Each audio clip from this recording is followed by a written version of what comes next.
పేదలకు మంచి జరగాలంటే మళ్లీ జగనన్న ముఖ్యమంత్రి కావాలని పెదకూరపాడు శాసనసభ్యులు నంబూరు శంకర్రావు అన్నారు. బెల్లంకొండ మండలంలోని పలు గ్రామాలలో ఆయన ప్రచారం నిర్వహించారు.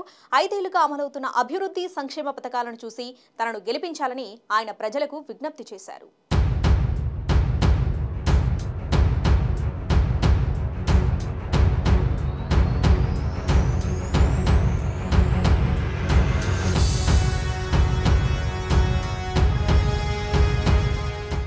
పేదలకు మంచి జరగాలంటే మళ్లీ జగనన్న ముఖ్యమంత్రి కావాలని పెదకూరపాడు శాసనసభ్యులు నంబూరు శంకర్రావు అన్నారు. బెల్లంకొండ మండలంలోని పలు గ్రామాలలో ఆయన ప్రచారం నిర్వహించారు. 5 ఏళ్లుగా అమలవుతున్న అభివృద్ధి సంక్షేమ పథకాలను చూసి తనను గెలిపించాలని ఆయన ప్రజలకు విజ్ఞప్తి చేశారు. పెదకూరపాడు ఎమ్మెల్యే నంబూరు శంకర్రావు బెల్లంకొండ మండలం ఎమ్మాజిగూడెంలో ప్రచారం నిర్వహించారు. గ్రామస్తులు ఈయనకు ఘన స్వాగతం పలికారు.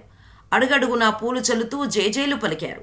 ప్రచార కార్యక్రమంలో ఎమ్మెల్యే నంబూరు శంకర్రావు మాట్లాడుతూ గడిచిన 5 ఏళ్లలో పెదకూరపాడు నియోజకవర్గంలో ప్రతి గ్రామాన్ని అభివృద్ధి పథంలో నడిపించానన్నారు.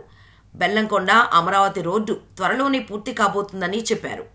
బెల్లంకొండ మండలంలో సాగునీటి సమస్య తీర్చేందుకు పులిచింతల బ్యాక్వాటర్ నుంచి నాగిరెడ్డిపాలెం చెరువుకు లిఫ్ట్ ఇరిగేషన్ ద్వారా నీళ్లు తెచ్చి కెనాల్స్ ద్వారా బెల్లంకొండ, అచ్చంపేట, క్రోనూరు మండలాలకు సాగునీరు అందించడమే తమ లక్ష్యమన్నారు. అది పూర్తి చేసిన తర్వాతే 2029లో మళ్లీ ఓటు అడిగేందుకు వస్తానని చెప్పారు. 5 ఏళ్లు మీ కుటుంబాలకు మంచి జరిగింది అని భావిస్తేనే తనకు ఓటు వేయాలని చెప్పారు. 2014లో బూటకపు హామీలు ఇచ్చిన ప్రజలను మోసం చేసిన చంద్రబాబు మరోసారి అబద్ధపు వాగ్దానాలతో ప్రజలను మోసం చేస్తున్నారన్నారు. సాధ్యం కాని హామీలుగా ఆశగా చూపిస్తున్నారన్నారు. మాట ఇస్తే తప్పని జగన్ తాను ఇవ్వగలిగిన వాటినే మేనిఫెస్టోలో పెట్టారన్నారు. 2018లో మేనిఫెస్టోలో పెట్టిన ప్రతి అంశాన్ని ప్రజలకు అందించారన్నారు. అదే నమ్మకంతో ఇప్పుడు మేనిఫెస్టో ప్రకటించారన్నారు.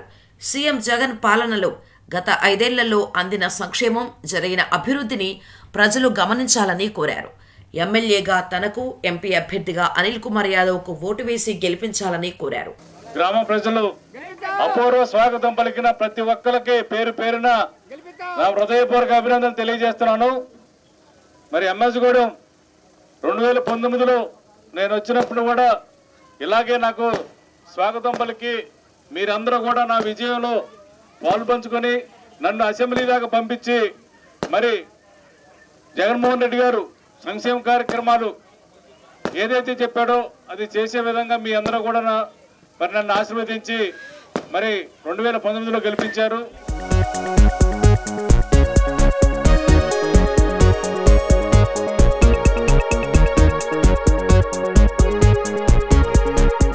అనంతరం మండలంలోని రామాంజనేయపురం వెళ్లిన ఎమ్మెల్యే శంకర్రావు గ్రామాభివృద్ధికి ఎప్పుడూ కట్టుబడి ఉన్నారని ప్రజలకు చెప్పారు.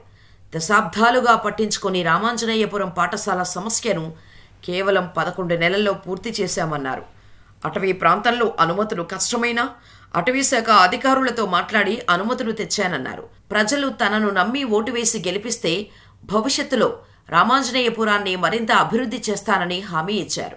ప్రతి ఇంటికి సంక్షేమ పథకాలు అవినీతి లేకుండా అందించామన్నారు.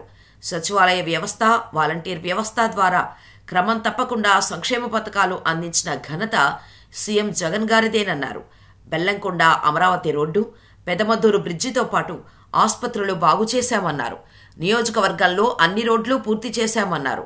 పేదల పక్షాన నిలబడి మేలు చేస్తున్న ముఖ్యమంత్రికి ప్రజలు అండగా నిలవాల్సిన సమయం వచ్చిందని అన్నారు.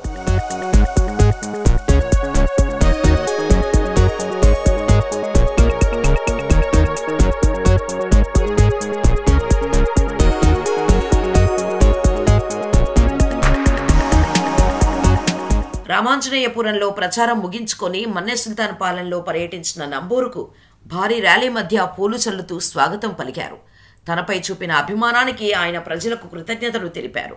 ప్రతి కుటుంబానికి మేలు చేయడానికి తన సాయశక్తులా కృషి చేశానని ఎమ్మెల్యే నంబూరు శంకర్రావు గారు అన్నారు. తన హయాంలో మంచి జరిగిందని భావిస్తే మరోసారి తనకు ఓటు వేసి ఆశీర్వదించాలని కోరారు. అప్పుడు నియోజకవర్గాన్ని మరింత అభివృద్ధి చేస్తానని చెప్పారు. పులిచింతల బ్యాక్ వాటర్ నుంచి నాగిరెడ్డిపాలెం చెరువు ద్వారా బెల్లంకొండ, అచ్చంపేట, క్రోసూరు మండలాలకు సాగునీరు అందిస్తామన్నారు. పెదకూరపాడులో ఈసారి భారీ మెజారిటీతో వైఎస్ఆర్సీపీ జెండా ఎగరటం ఖాయమన్నారు. 5 ఏళ్లలో కలలో కూడా ఊహించని అభివృద్ధి చేసి చూపించామన్నారు. ఆ ధైర్యంతోనే ప్రతి ఇంటికి వెళ్లి ధైర్యంగా ఓటు అడగగలుగుతున్నామన్నారు. 1 ఓటు తనకు, మరో ఓటు ఎంపీ అభ్యర్థి అనిల్ కుమార్కు వేసి గెలిపించాలని విజ్ఞప్తి చేశారు ఎమ్మెల్యే నంబూరు శంకర్రావు గారు.